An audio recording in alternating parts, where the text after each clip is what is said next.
everyone, so today I'm going to do another D&D Get Ready With Me. I think this time I'm going to talk about my latest Heliana's session.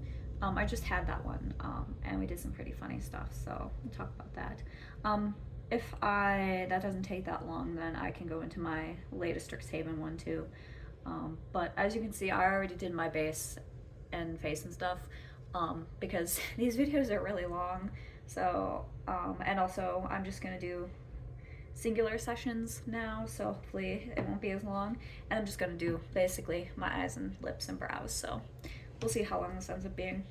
So let's get into it. I'm gonna prime with Urban Decay Potion Primer, just the OG. Yeah, we can get into it. So last time a shrine, or not Strixhaven, last time on Heliana's we got to a shrine and we were just dicking around trying to figure out how the shrine works. So in this latest session, my latest unsuccessful attempt as James the Tanuki to unlock the secrets of the shrine was I went to the water part of the shrine and I peed on it, which really made Gugan, the turtle shrine master, very angry. Because obviously the shrines are sacred to him and he did not like the fact that I peed on it. And then we made the joke that there's like pedestals in the middle with stuff in them and one of them is sand. So we made the joke that as a Tanuki, obviously I'm going to use it as a litter box. So we made that joke, which I know is disgusting, but you know, you have to make that joke. So today I'm just going to do Huda Beauty, Pretty Grunge, my Project Pan palette. I know I did that before, but I've been doing a lot of not this. So I'm just gonna use these two colors and the black, and I'm just gonna do like a smoky, grungy eye today. So yeah, I'm gonna do that while I talk. So yeah, we did end up figuring out the shrine. Basically, the answer was draw the symbols for the elements in the sand. The shrine basically just knowledge dumped on us the lore of the ancient evil that is awakened underneath the earth that we have to eventually fight. So that was just like a knowledge dump thing for our DM to put on us. So we did that.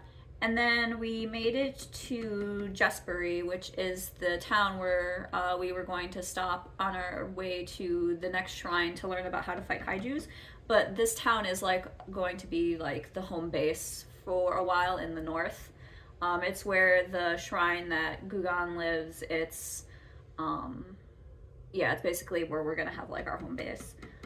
So we get there and immediately things are going wrong.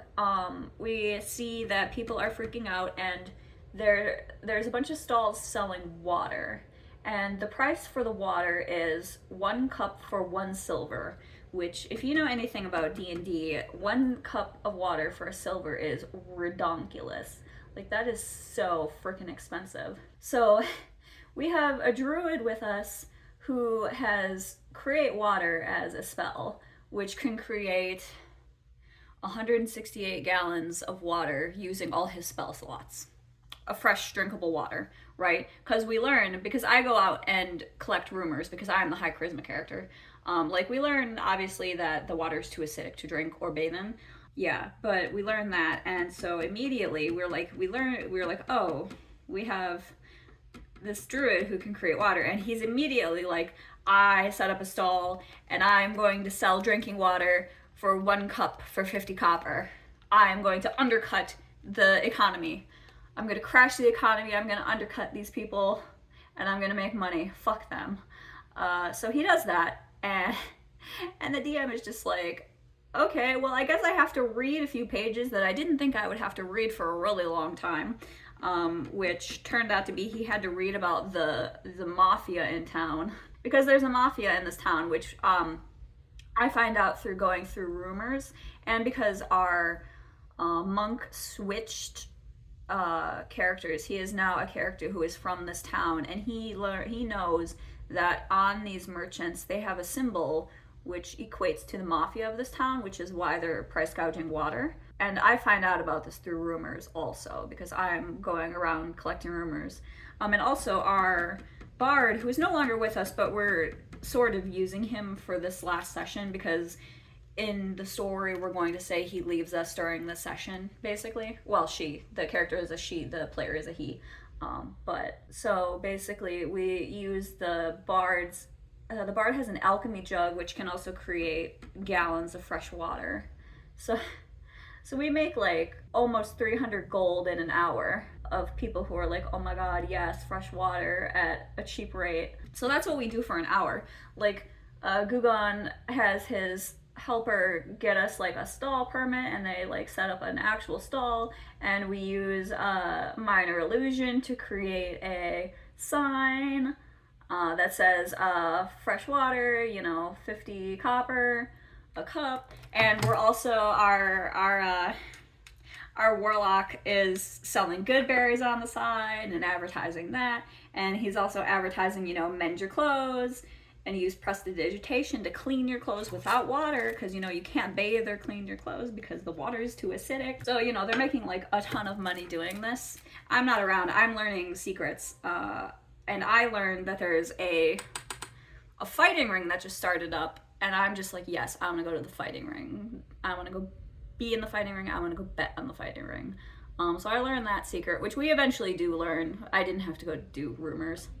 But I also learned that there's these insects that they use as like, they use them for fighting, and they use them as like, they're like cattle and horses and stuff, giant beetles, kabukis they're called. I learned that the males have been super aggressive lately, and they don't know why. We eventually figure out why, but so I learned that because I rolled high enough, because I have high charisma and high persuasion. After our shenanigans, during our shenanigans, like the town mafia leader, he comes over and he's like, so, if you work for me, I'll buy your water and I'll pay your taxes, because there's a tax you have to pay to the city for all your profits. And he's like, I'll pay your taxes and I'll give you like pay, and it'll be great. You'll make money. And our druid is like, no, fuck you. I want to crash the economy. I want everyone to go live in the woods. Screw this town, etc. So he got heroic inspiration for his nonsense, which was great. Like we all died laughing. It was hilarious. We loved it. There was some weird jokes about how this guy was like old and frail, and we were joking about like giving him our bag of holding, which our bag of holding will make him spill state secrets. But then we were like, well, how do we get it away from him? Because like, you don't want to give it up. And we were like, well, I mean, we can get it away from him. He's a frail old man. Like, what is he gonna do? Fight us? And it's like, well, we shouldn't murder him. We just got to town, even though that would solve the mafia problem. And then there were jokes about like, very inappropriate jokes about like suplexing him and licking him, and it was weird. It got weird. Yeah, it was hilarious. We had a great time.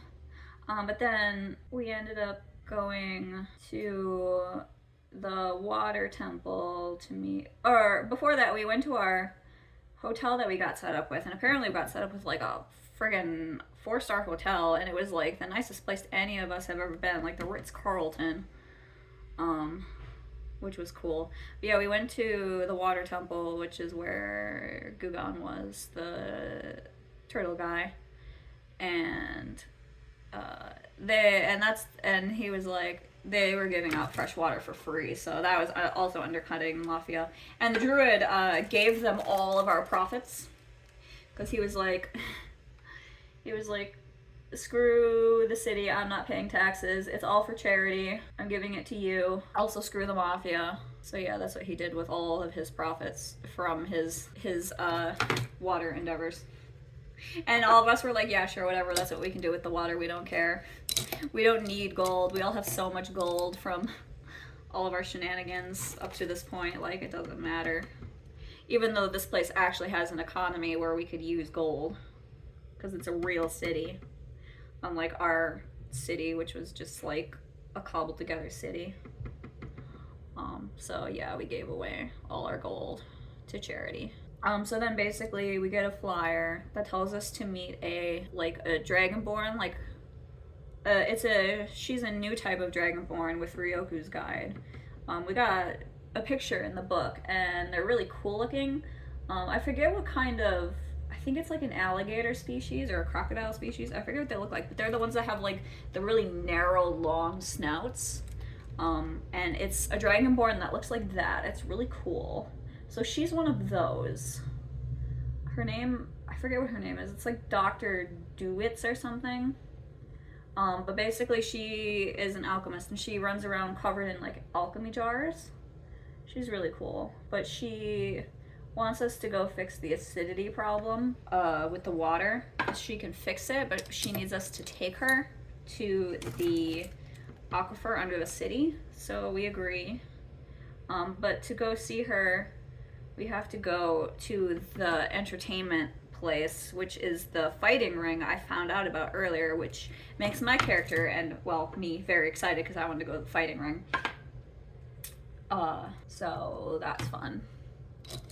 And so basically we do that at night, and we also, because it's an option, we enter, our warlock has I forget what it's called, but it's basically this, it's like a bag, it's a magic bag of tricks he has, and he pulls out furry balls and they turn into beasts. So he throws one out into the arena when it's time for like anybody who wants to enter can enter, and you can win a ring of embiggening.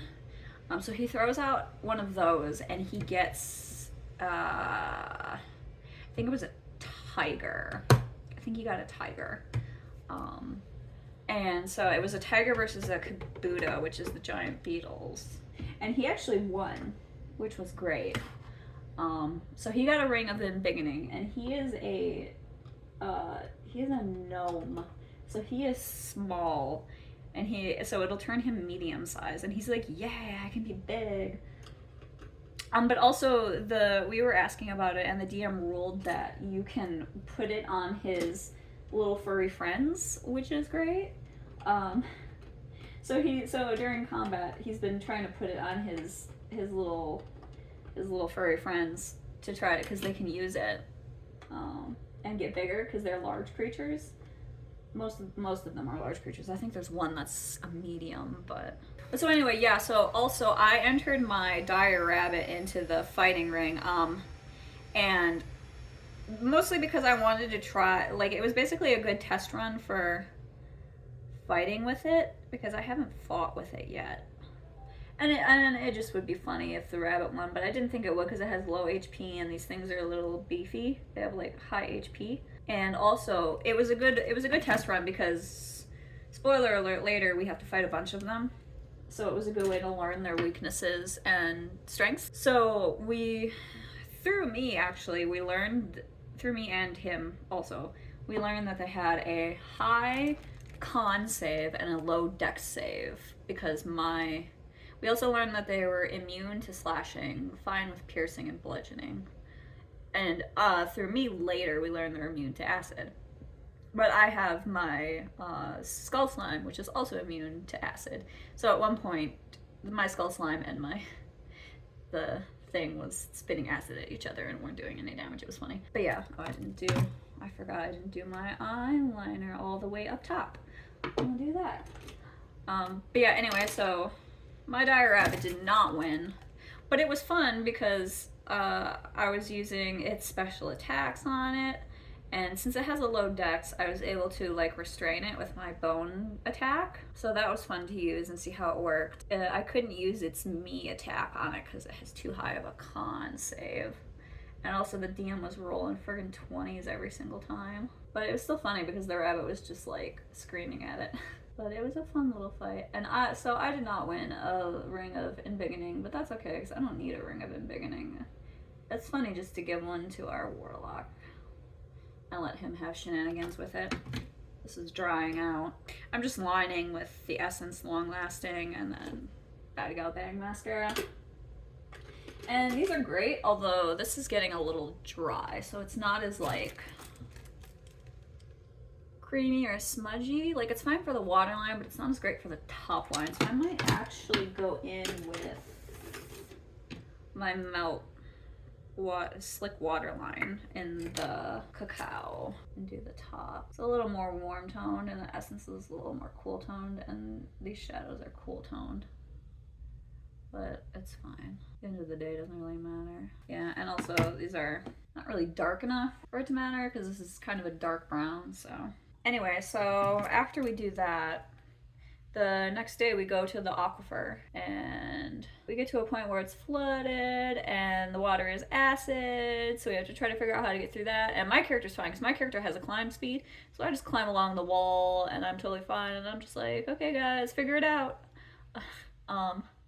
But then they have to figure it out. So eventually, like, the druid is looking through his spells and he's like, oh wait, I have a ritual of water walking. So we can just like there's not enough room for them to walk with it, so it's a ritual of water crawling, because there's only a 3-foot clearance, which is fine for me. I'm a small character, so I can just like crawl along the wall. They just like do that, and then it's extra funny because the good doctor had mentioned that she wanted to bring guards with her if we hadn't wanted to go. She's like, oh, I don't know how guards would have done that. And it's like, yeah. But anyway, so we get into the main area, and basically we had been promised a kaiju, because that is what she originally thought it was, like a kaiju, like that's what was on the wanted poster. So we were like, oh, we're gonna fight a kaiju. No, it's Kabutos. It's just the beetles. And I just realized I don't remember if they're actually called Kabutos. It might be called something else. I might be thinking of Pokemon, but maybe they're called Kabutos like the Pokemon. Either way, I don't know. Whatever it is, I'll put it up on screen if it's something different. Like I did with the gibbering mouthers. I was calling them gibbering maws. But anyway, we get into this like big aquifer, and turns out it's a Kabuto female is spraying acidic pheromones into the water. And there's a ton of angry males in there trying to like vie for their chance to mate. And then they see us. We step in and they see us and they're like, oh no, more males who want to mate. Which is funny. So we fight them, obviously, because obviously we want our chance to mate. And the druid was joking. He was like, oh man, I wish we were playing 2014 so I could turn into a Kabuto. Because that would be the ultimate. I turn into a Kabuto, I fight all the other Kabutos, and then I get to mate with the queen. Alright, just gonna do my brows with this long discontinued KVD bleached, I guess it's bleach 110 super something pomade. I don't know, it's dirty. There's a scratch.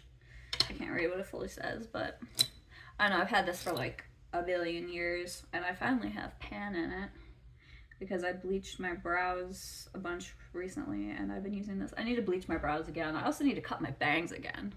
They're really long. I need a haircut. I mean, I can see it when I can tell when I edit my videos. I desperately need a haircut, but I don't have money. And the haircut I have or had, I got at a salon.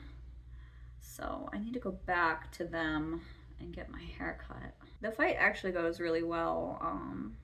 Like, it's actually really fun using my new dire rabbit compared to Meowth, who I had to get rid of because he got by the gibbering mouther. Between him and my slime, they do pretty well because they work together really well. They also work really well with the Warlock's like beast that he has, and they also work really well with our I don't know what specifically is. I don't know if he's a monk, but he's like he's basically playing Avatar the Last Airbender class that's in Ryoku's.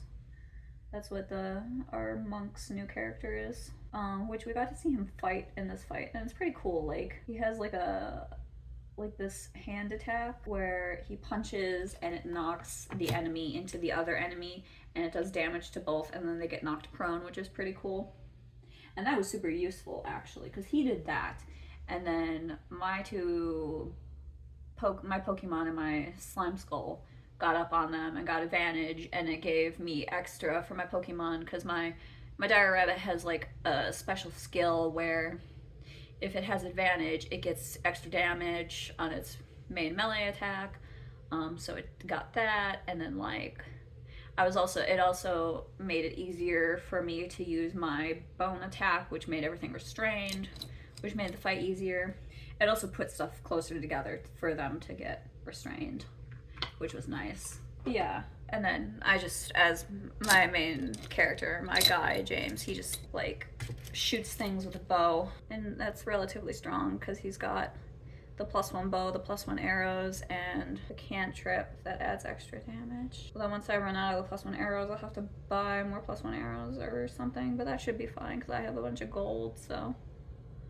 Because I won those +1 arrows in a, so like, to win those +1 arrows, it was a random encounter when we were doing, back when we were doing Helianas and we were just traveling between things. There was a ranger and a group of people with her, and she wanted to do a shooting contest, and she had a long bow, and she's ranger, so she's really good at shooting, and I am not. I am just Tamer. So using my charisma, because I'm really high charisma based, I convinced her to use a crossbow, and to level the playing field a little bit, to bring because she had targets really far away that I literally couldn't reach, so I had her bring the targets forward so I could reach them and I wouldn't be at disadvantage. And I rolled good on my charisma roll, so I won that, so I wouldn't be at disadvantage. And then we basically each rolled for our shots. And she rolled really good because she has ranger stuff, so she gets like special ranger rolls. But I managed to beat her by 1 roll, so I won the +1 arrows.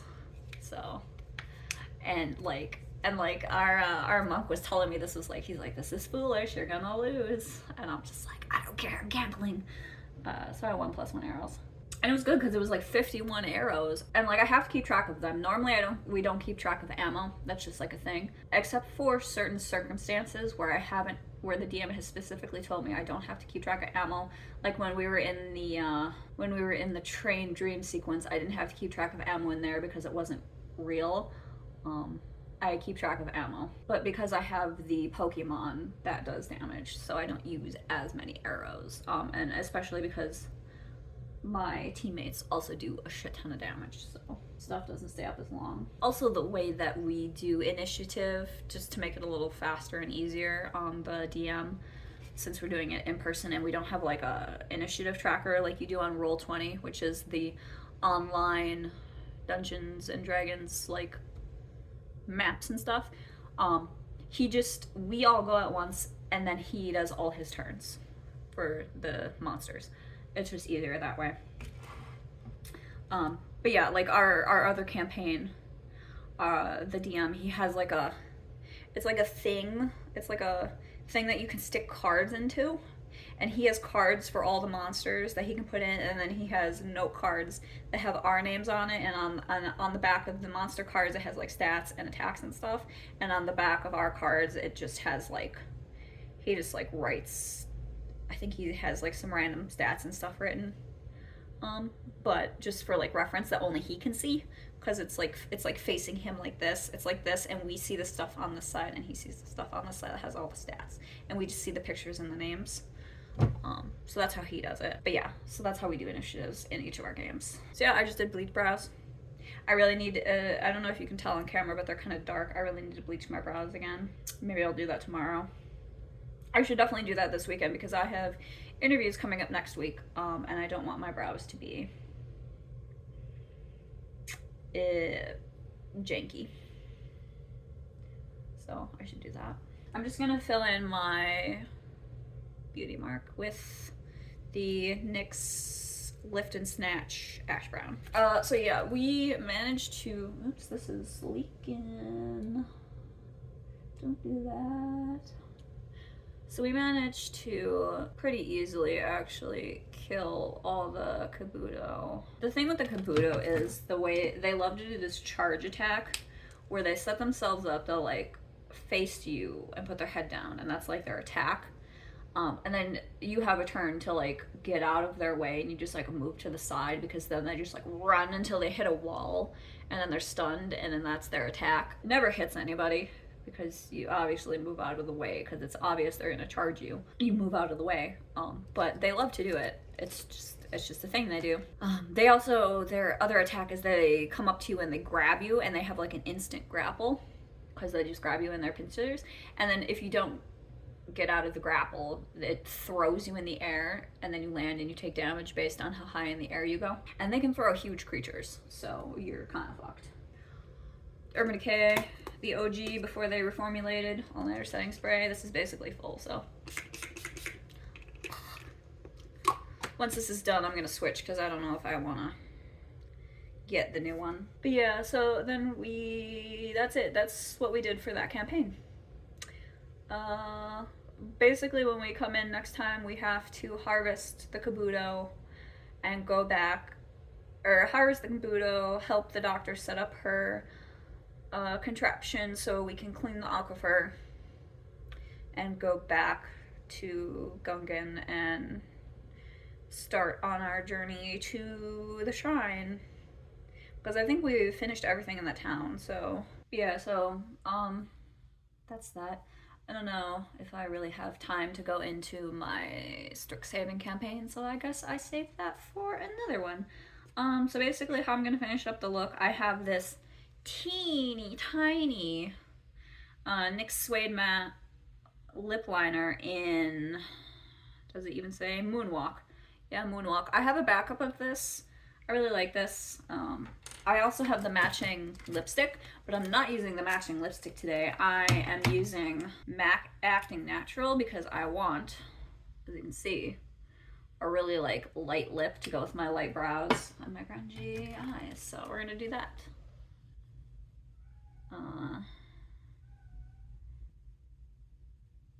Yeah, my Strixhaven campaign, basically we completed the chalet and did we complete the Shadowfell? Yeah, we completed the Shadowfell. We completed the whole of the Raven's treasure. Is it Raven's treasure map? I forget what it's called. It's like, but it's the Ravens. It's the thing we were doing the last time. We completed that side quest. And we're taking a break from that because one of our players is gone on a work trip, and this next week, and then the week after that, her and her husband who plays are gone on vacation. So we're doing a 2-shot Star Trek game, and I will not be there next week because I have a job interview with a company that's on the West Coast, so it's later at night. And there. That is the completed look. I mostly just used that liner to alter the color slightly of Acting Natural. Make it a little more like purpley grayy, because otherwise it's a little pinky. Yeah, this is the finished look. I hope you liked my story, and I hope you liked the fact that this is a little shorter. I know my other ones I was more like, oh, you can just turn it on in the background, but it's a lot. So yeah, my next one I will do my Strixhaven campaign, which was the Raven's treasure map, and then I will continue with both. I probably won't do one on the Star Trek one because I'm missing half of it.